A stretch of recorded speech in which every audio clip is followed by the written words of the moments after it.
Hi and welcome to Chris Loader Music. Today I thought we'd have a quick look at synth piano patches, which is something I'm quite fond of when I make music. That would be this kind of thing.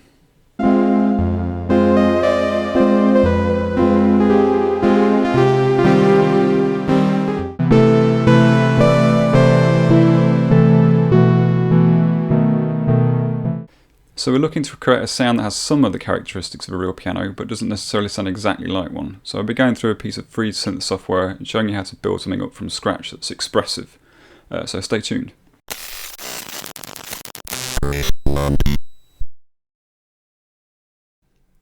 So what are the characteristics of a real piano we're actually trying to copy? Well, I don't have a real piano, but I do have this, which is a Yamaha digital piano, which is good enough for this explanation.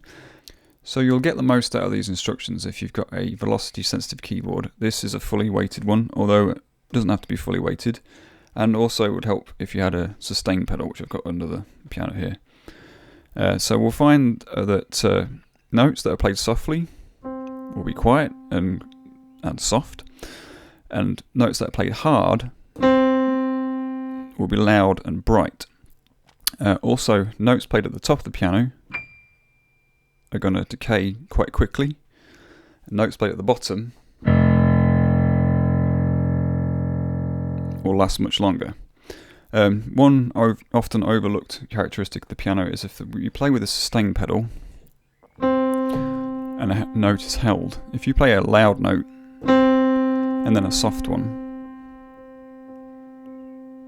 it doesn't immediately end the loud played note. It just adds more energy to it and keeps going. That's something we need to be aware of. Something else that acoustic instruments do, because they're so complex, is a repeated note played in the same place will never sound exactly the same twice. This is part of what makes them sound so organic and interesting. So that's basically it. If we can copy those characteristics, we can get something that's expressive and playable. Right, so this is our free bit of software that I was talking about. This is PG-8X, that's a free synth plugin, or actually it's a donationware synth plugin that runs in any DAW that you care to throw at it. It's nice and simple to understand, it's well laid out, and luckily it does pretty much everything we need. So we've got this initialized patch that we start up with. It sounds like this. It's got a little bit of what we need. We've got dynamics to the main VCA. If we play soft notes, we get a quiet sound. And if we play harder, we get a loud sound. But actually, I'm going to dial this up to the maximum. That's much more where we need to be. At the moment, we've just got this sustained sound, so we need to lower the sustain. And that's obviously way too short. So I'm going to turn this decay up using the mouse wheel, actually, up to 70. That's much more like what we need, but if we turn the key follow up to 2 and then play a note higher up the keyboard, we're going to get the quick decay that we talked about, and then lower down it's much slower. We're going to copy these settings into our first envelope, so if we dial this up to 70 and this down to there, to the bottom, and then this up to 2. This is what we're going to be using to control our filter. So if we drop our filter to about halfway, because at the moment it's all the way open, we're going to get a much mellower sound.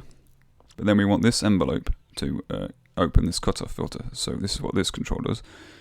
If we turn this up to about 70,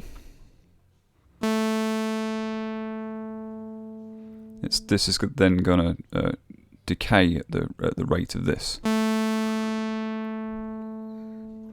Also, we want it to respond to our velocity. So again, if we turn up the dynamics here,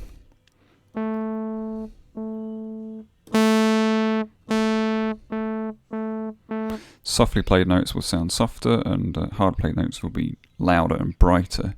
I'm going to change this mode down to this one, because by ear I think that's much more of the thing we're looking for. Now, what I was saying earlier about holding a note and then repeating it, at the moment, if we hold a note with the sustain pedal down, then play a new note, it will get cut off by the new note. That's definitely not what we want, but luckily this plugin has a second Polyphony mode. So now if we do that,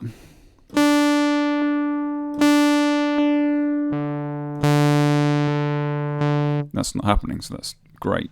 It does sound a little bit synthetic at the moment because we're not getting that randomness that we need to make it sound like an acoustic instrument, so that's what we're going to deal with next. If we go over to here, we can see we've got our two DCOs, which are our oscillators. We've got an envelope input, and we've got dynamics to control the envelope. So if we turn this up to 2, and down to this setting, and then just dial a little bit into the first DCO,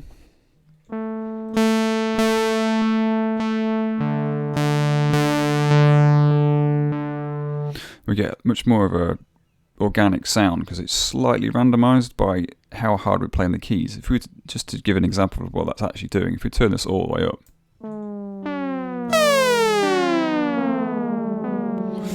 notes played really hard will create really wonky sounds. Obviously we don't want it all the way there because that's daft, but so let's just turn that back down to 1, so that'll give us a really subtle shift every time we play a new note. Now let's turn our attention to the second DCO. It's not turned on at the moment, but we can create more of a rich sound by having 2 oscillators going at once. We don't want to go crazy, so let's just have this on at about 1/3 volume. At the moment we've got 2 saw waves going. I actually think it sounds better if we turn this to a pulse wave. And just to tune it a little bit with this control.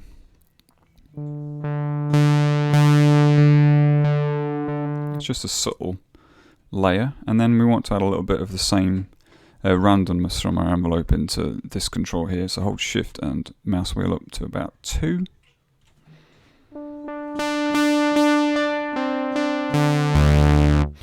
Then we can also experiment with the cross mod. That sounds quite nice.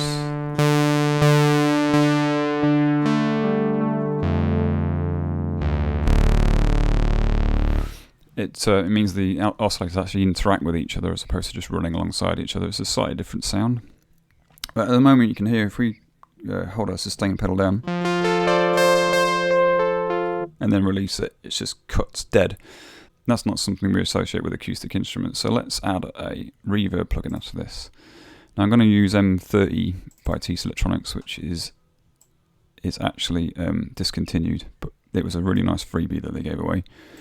I'm going to turn the 100% wet off. We want a reverb around a second. Just adds a little bit of body to the sound.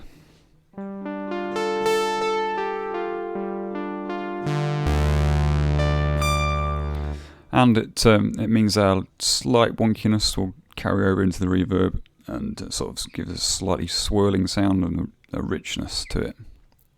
It's worth mentioning as well, if we go into our settings, here we can see that by default it's set to 12 voices, which isn't a huge amount for a piano. Because once we start playing lots of notes over the top of each other, we're going to start losing voices, especially with the sustain pedal down. But what we can do is we can copy this channel in our DAW and do a Midi split, so that maybe a left hand has 12 voices and the right hand has 12 voices. It's not a perfect solution, but it's what I particularly like about this plugin is it's got everything we need and it's really easy to show. I mean, there are other options, other plugins that we can do this with, but yeah, this one sounds really nice. One other thing we can do as well is to add a little bit of key follow to the cutoff filter. If we dial this up a little bit, say around about 40, it'll open the filter up a little bit for the higher notes and close it a little bit for the lower notes. This helps it sound a little bit more like an acoustic instrument because it's not dampening the higher notes unnecessarily.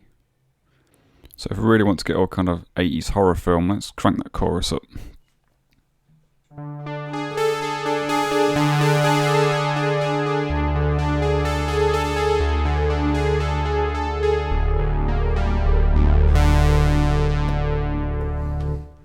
So just as a way to demo this, I've set up 2 instances of the plugin as we talked about earlier. So I've got one running in this channel and one running in this channel, both with their own MIDI filters. So this one's set up to only accept MIDI notes between these ranges and this range.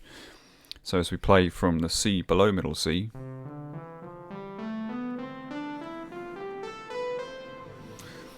we can see that this channel accepts notes below middle C and this channel accepts notes above middle C. I've also got this bussed through a folder track with Valhalla Supermassive on there, just to give it some extra space. This also sounds absolutely fantastic, by the way. Recommend anybody get their hands on this as soon as possible because it's great and it's really good for experimenting too. So yeah, that's about it. I hope you found this useful. Please let me know in the comments below if you found this informative, and all it remains for me to do is to play out with a bit of Mozart.